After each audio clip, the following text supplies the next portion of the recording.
School തുറന്നതിന്റെ തിരക്കിലായിരിക്കും. കുട്ടികളെ നമ്മൾ കാറിലാണ് കൊണ്ടുവിടുക. പക്ഷേ ആ കാറിൽ ഏറ്റവും കൂടുതൽ അഴുക്ക് പറഞ്ഞ ഒരു സ്ഥലമുണ്ട്. വളരെയധികം മോശമാണ്, ഹൈജീനിക് തീരെ ഇല്ലാത്തൊരു സ്ഥലം. അത് മാറ്റാണ്. ബാഡ് സ്മെല്ല് വരാത്ത, ഈസിയായി ക്ലീൻ ചെയ്യാൻ പറ്റുന്ന, സ്കിഡ് ആവാത്ത, പെർഫെക്റ്റ് ഫിറ്റ് ആയിട്ടുള്ള പ്രീമിയം മാറ്റ്സ് ഇന്ന് അവൈലബിൾ ആണ്. 5000 മുകളിൽ കസ്റ്റമേഴ്സ് പർച്ചേസ് ചെയ്ത് എക്സ്പീരിയൻസ് ചെയ്ത രണ്ട് മാറ്റാണ് 7D ആൻഡ് 5D.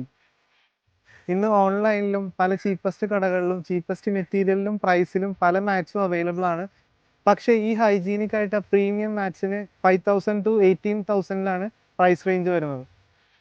1 ഇയർ മുതൽ 3 ഇയർ വരെ വാറണ്ടി ഉള്ളതിനാൽ സേഫ് ആയിട്ടും ഹൈജീനിക് ആയിട്ടും ഡ്രൈവ് ചെയ്യാനായിട്ട് സാധിക്കും. ഇത് കൂടാണ്ട് ഫ്ലഡ്, ഫയർ, അതുപോലെ വീട്ടിൽ വളർത്തുന്ന പെറ്റ്സ് മൂലം ഉണ്ടാകുന്ന പ്രശ്നങ്ങൾ, ഇതിനെല്ലാം പ്രൊട്ടക്ഷൻ പ്ലാനും അവൈലബിൾ ആണ്. പേയ്മെന്റ് ഓപ്ഷൻ ക്രെഡിറ്റ് കാർഡിൽ അവൈലബിൾ ആണ്, EMI ഓപ്ഷൻ അവൈലബിൾ ആണ്, ഓൾ ഇന്ത്യ ഡെലിവറി അവൈലബിൾ ആണ്. ഇപ്പോൾ തന്നെ നിങ്ങളുടെ പ്രീമിയം കാറിലെ മാറ്റ് പ്രോപ്പർ ആണോ എന്ന് ചെക്ക് ചെയ്യാം. അല്ലാന്നുണ്ടെങ്കിൽ ഒട്ടും ഹൈജീനിക് അല്ലാത്ത ആ കാറുമായി നിങ്ങൾക്ക് കുട്ടികളെ സ്കൂളിലേക്ക് ഡ്രോപ്പ് ചെയ്യാം. ദിസ് റീജിൽ കലിങ്ങൽ പ്രീമിയം ഓട്ടോമോട്ടീവ് കൺസേൺ, ടെൽറ്റഗാസ്.